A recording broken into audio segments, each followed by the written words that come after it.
berangus korupsi di tengah pandemi.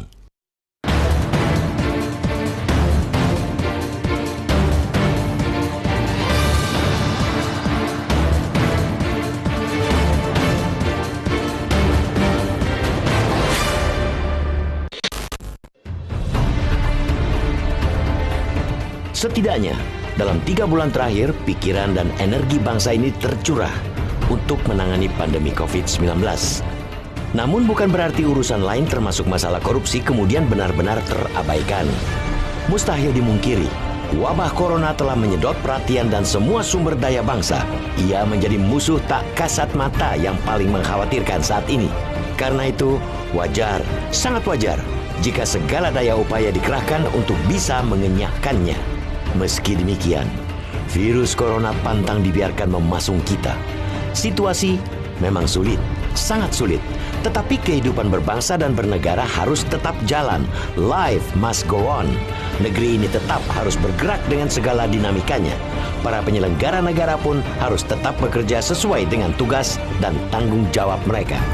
Pada konteks itu, kita layak memberikan apresiasi kepada Komisi Pemberantasan Korupsi atau KPK yang tetap bertindak nyata dalam memberantas korupsi di tengah pandemi COVID-19.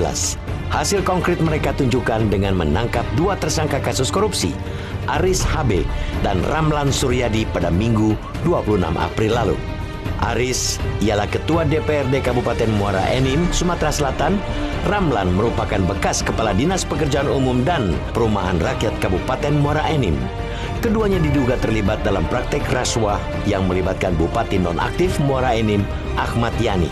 Perkara itu sebenarnya sudah tahun lalu diungkap KPK, namun Yani bahkan sudah menjalani persidangan dan dituntut 7 tahun penjara karena menerima suap lebih dari 13 miliar rupiah terkait dengan pengerjaan 16 paket proyek di Muara Enim.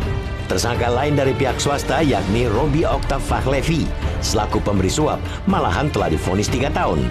Meski begitu, penangkapan terhadap Aris dan Ramlan tetap layak dianggap sebagai prestasi.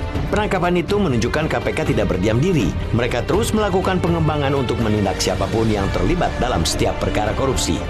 Penangkapan Aris dan Ramlan bisa juga menjadi jawaban atas keraguan dari banyak kalangan akan kemampuan, kemauan, dan kesungguhan KPK yang diketuai Firly Bahuri saat ini.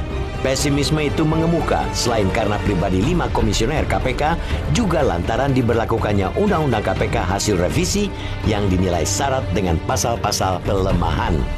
Penangkapan Aris dan Ramlan ialah pesan yang amat gamblang bahwa koruptor tak mungkin bisa hidup tenang.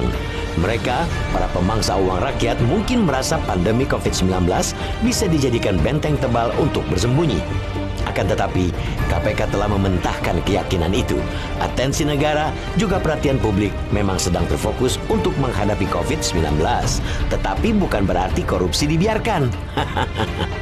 Penangkapan Aris dan Ramlan ialah sinyal yang amat jelas kepada siapapun untuk tidak bermain-main dengan uang negara.